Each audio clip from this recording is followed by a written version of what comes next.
ವರ್ಷದಿಂದ ವರ್ಷಕ್ಕೆ ಸರ್ಕಾರಿ ಶಾಲೆಗಳು ಬಾಗಿಲು ಮುಚ್ಚುತ್ತಿವೆ. ಇನ್ನೊಂದು ಕಡೆ ಸರ್ಕಾರ ಹಾಗೂ ಶಿಕ್ಷಣ ಇಲಾಖೆ ಸರ್ಕಾರಿ ಶಾಲೆಗಳಿಗೆ ಮಕ್ಕಳನ್ನು ಸೆಳೆಯಲು ಇನ್ನಿಲ್ಲದ ಕಸರತ್ತು ನಡೆಸುತ್ತಿವೆ. ಇದರ ನಡುವೆ ಗ್ರಾಮ ಪಂಚಾಯಿತಿ ಶಿಕ್ಷಣ ಇಲಾಖೆ ನಿರ್ಲಕ್ಷ್ಯದಿಂದ ಸರ್ಕಾರಿ ಶಾಲಾ ಕೊಠಡಿ ಖಾಲಿ ಮದ್ಯದ ಬಾಟಲ್ ತುಂಬುವ ಗೋಡೌನಾಗಿ ಮಾರ್ಪಟ್ಟಿದ್ದು, ಇಲಾಖೆ ಅಧಿಕಾರಿಗಳೇ ಚುಕ್ಕಾಣಿ ಹಿಡಿದು ಶಾಲೆ ದುಸ್ಥಿತಿಯತ್ತ ಸಾಗಲು ಮುನ್ನಡೆಸಿದಂತಿದೆ.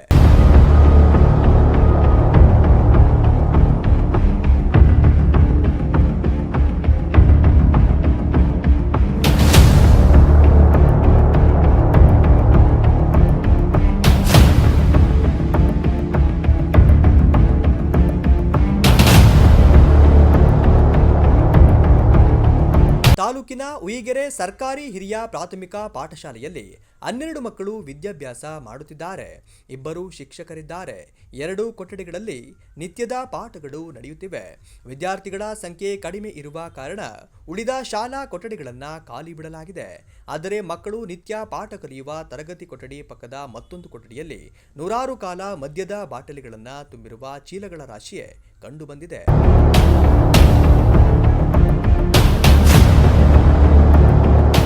ನಿತ್ಯ ಇಲ್ಲಿ ಖಾಲಿ ಮದ್ಯದ ಬಾಟಲಿಗಳನ್ನು ಶಾಲಾ ಕೊಠಡಿಗೆ ರಾಜಾರೋಷವಾಗಿ ತುಂಬಿಸುತ್ತಿದ್ದರು.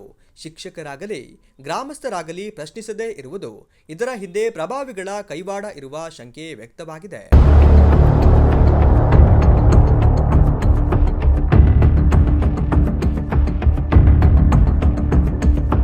ಶಾಲೆಯ ಕೊಠಡಿಯಲ್ಲಿ ಮದ್ಯದ ಖಾಲಿ ಬಾಟಲಿಗಳನ್ನು ರಾಶಿ ಹಾಕಿರುವುದರಿಂದ ದುರ್ವಾಸನೆ ನಿತ್ಯ ಮಕ್ಕಳ ಮೂಗಿಗೆ ಬಡಿಯುತ್ತಿದೆ. ಮದ್ಯದ ವಾಸನೆಯ ನಡುವೆಯೇ ಮಕ್ಕಳ ನಿತ್ಯ ಆಟಪಾಠ ಕಲಿಯುವಂತಾಗಿದೆ. ಬಾಟಲಿ ತುಂಬಿದ ಕೊಠಡಿಗೆ ಬಾಗಿಲು ಸಹ ಹಾಕದೆ ಇರುವುದರಿಂದ ಮಕ್ಕಳು ಇಲ್ಲಿಗೆ ಹೋಗುತ್ತಾರೆ. ಇದು ಮಕ್ಕಳ ಮನಸ್ಸಿನ ಮೇಲೆ ವ್ಯತಿರಿಕ್ತ ಪರಿಣಾಮ ಬೀರುತ್ತಿದೆ. ಜೊತೆಗೆ ಗಾಜಿನ ಚೂರುಗಳು ಮಕ್ಕಳಿಗೆ ಅಪಾಯ ತಂದೊಡ್ಡುವ ಆತಂಕವೂ ಮನೆ ಮಾಡಿದೆ.